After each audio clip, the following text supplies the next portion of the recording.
विकासनगर में राष्ट्रीय आजीविका मिशन की कल्पना बिष्ट ने की प्रेस वार्ता, जिसमें कि उन्होंने कहा कि स्वयं सहायता समूह की महिलाएं जो कि भूख हड़ताल पर बैठी हुई थी और प्रशासन के द्वारा उनको उठाकर यह कहा गया था कि उनको एडजस्ट किया जाएगा, लेकिन हमारे द्वारा यह बर्दाश्त नहीं किया जाएगा और हम भी भूख हड़ताल पर बैठेंगे। वहीं उन्होंने ये कहा कि स्वयं सहायता समूह की महिलाओं का पहले ही 6 साल में पेट भर चुका है और अब उन्हें दोबारा कैसे यह टेक होम राशन का कार्य उन्हें दिया जाएगा। वही बताते चले कि इन समूहों से पहले से ही टेक होम राशन आंगनबाड़ी केंद्रों पर बांटने को लेकर विवाद चल रहा है और यह विवाद थमने का नाम नहीं ले रहा। मैं राष्ट्रीय ग्रामीण आजीविका मिशन से जुड़ी हुई बहन हूँ और मैं अध्यक्ष पद पर हूँ, क्लस्टर अध्यक्ष पद पर।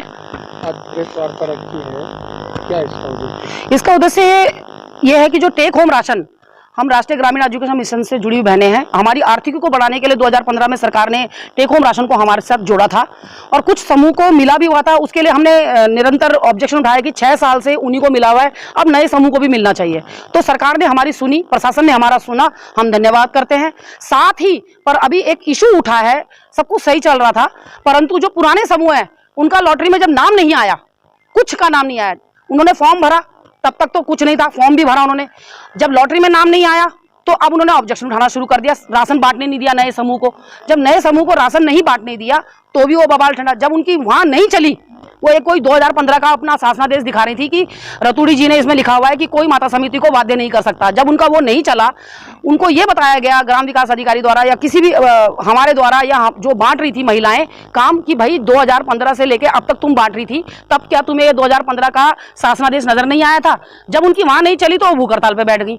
भूख हड़ताल पर बैठने के बाद उनका मतलब यही था कि माता समिति को वादे ना किया जाए, माता समिति को वादा नहीं किया जाए। तो उनको अब मेरी समझ में ये चीज़ बात नहीं आई कि अभी तक तो वो अपना 2015 का वो दिखा रही थी। जब उन्हें उठाया गया तो अब शासन प्रशासन उन्हें आश्वासन दे रहा है। कुछ उनका ये भी था कि हमारा 8-9 महीने का पेंडिंग है। चलिए वो तो बात सही है कि पेंडिंग जो है उनको समय पे देना चाहिए, क्योंकि समूह की महिलाएं कहाँ से इतना पैसा बैकअप इतना देंगी। पर वो शासन प्रशासन उनका पुराना दे रहा है तो वो अच्छी बात है, परंतु उनको इसलिए उठाया, उसको कहा गया कि हम आपका पुराना जो आपको एडजस्ट करेंगे, क्योंकि हमारे संज्ञान में आया है कि रायपुर और चक्राता में अभी नए समूह को जोड़े जाना है। वहां पे बहुत कम लोगों ने प्रतिभाग किया लॉटरी में, तो अब नए इनको ये बोला गया हम आपको एडजस्ट करेंगे। मेरा ये कहना है शासन पर, और ये रोना धोना लगा रखा था इन महिलाओं ने कि हमारी बहनें बेरोजगार हो गई, हम क्या करें। मेरे समझ में नहीं आता, 6 साल से इनका पेट नहीं भरा। ये जो सरकारी काम है ये किसी के बाप का नहीं है, ये सरकारी काम सभी का है। इसमें शासन प्रशासन को एक मजबूत नियम कानून बनाने चाहिए। यदि आज ये 6 साल वाली बहनें बवाल उठा रही हैं तो जिनको 2 साल के लिए काम मिला या आगे बवाल उठाएंगे, फिर हमारे नंबर कब आएंगे? हमारा ये कहना है ठोस नियम कानून बनाए, क्योंकि हमें शासन प्रशासन पे विश्वास है। हमारे प्रशासन के अंदर जो इतने बड़े बड़े मतलब हम पदों पे अधिकारी बैठे हुए हैं, आईएएस लेवल के हैं, पीसीएस लेवल के हैं, हमें उन पे विश्वास है, क्योंकि हम तो बहुत कम सोच के पढ़े लिखे बच्चे हैं। पर हमारा ये कहना है कि वो जो भी फैसला लेंगे अच्छा लेंगे। यदि वो सटीक नियम कानून बनाते हैं तो इस तरह से जो महिलाएं आपस में हम लड़ रही हैं ये गलत है, क्योंकि राष्ट्रीय ग्रामीण आजीविका यादूवाला की रहने वाली हूँ और मैं उन्नति क्लस्टर की अध्यक्ष भी हूँ। क्या कहेंगे जैसे ये आज प्रेस वार्ता रखी हुई है?